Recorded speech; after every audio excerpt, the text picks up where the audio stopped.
আজি আমাৰ লগত এখন চিয়াজ আছে, এখন ZDI প্লাছ হয়, SSVS মডেল হয় আৰু গাড়ীখন 72,000 কিলোমিটাৰ ৰানিং হৈছে, ডিজেল ইঞ্জিন। ইয়াৰে আপোনাৰ মাইলেজ আহে 28 কিলোমিটাৰ পাৰ লিটাৰ আৰু গাড়ীখন খুব ধুনীয়া কণ্ডিশ্যন হৈ আছে, ভালকৈ মেইনটেনেঞ্চ কৰা গাড়ী হয়। ফ্ৰণ্ট বাম্পাৰটো খালি অলপমান স্ক্ৰেচ লাগিছে, বাম্পাৰটো মই নতুন লগাই দিছোঁ, চেঞ্জ কৰিছোঁ ফ্ৰণ্টৰ বাম্পাৰটো।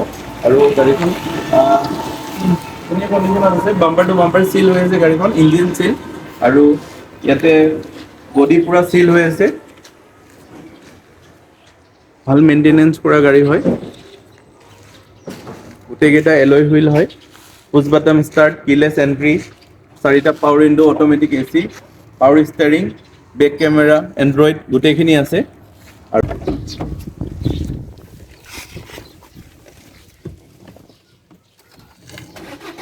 72,240 কিলোমিটাৰ চলিছে আৰু এণ্ড্ৰইড লাগি আছে।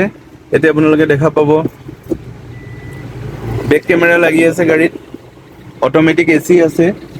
গাড়ীখন খুব ধুনীয়া কণ্ডিশ্যন আছে, যিহেতু ডিজেল ইঞ্জিন হয় ইয়াতে আপোনাৰ মাইলেজ বহুতখিনি পাই যায় আৰু মাইলেজ খুব ধুনীয়া দিয়ে। কোম্পানী 28 কিলোমিটাৰ পাৰ লিটাৰ ক্লেইম কৰে আৰু মাইলেজটো ভাল হয়।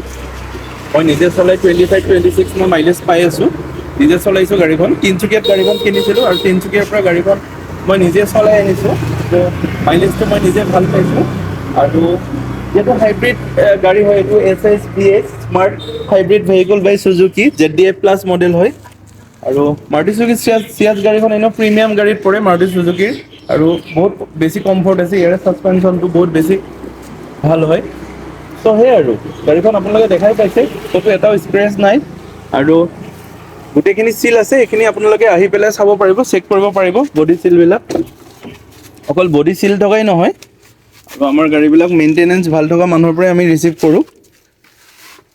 এইবিলাক গোটেইবিলাক চিল আছে, চব যিমান চাই আপোনালোকে ইমান চিলেই আছে ইয়াতে, ক'তো আপোনাৰ চিল কটা গাড়ী নহয়। আৰু ইঞ্জিন খুব ধুনীয়া হৈ আছে, ভাল মেইনটেনেঞ্চত ৰখা গাড়ী হয়। আপোনালোকে যদি গাড়ীখন ল'ব খোজে 2,80,000 আমি গাড়ীখন আপোনালোকৰ হাতত দিব পাৰিম। আৰু গাড়ীখন যদি আপোনালোকে ফাইনেন্স কৰে 50,000 to 80,000 ডাউন পে'মেণ্ট দিলে বাকী আপোনালোকৰ লোন কৰাই দিব পাৰিম। মই ছাৰৰ পৰা গাড়ীখন ৰিচিভ কৰিছোঁ, ত' গাড়ীখন আমি ট্ৰেন্সফাৰ কৰি পেলাই ছাৰক RC খন দি দিম। আৰু আপোনালোকে যদি তিনিচুকীয়াত গাড়ী কিবা এক্সচেঞ্জ কৰিব খোজে আমাক কণ্টেক্ট কৰিলে হৈ গ'ল।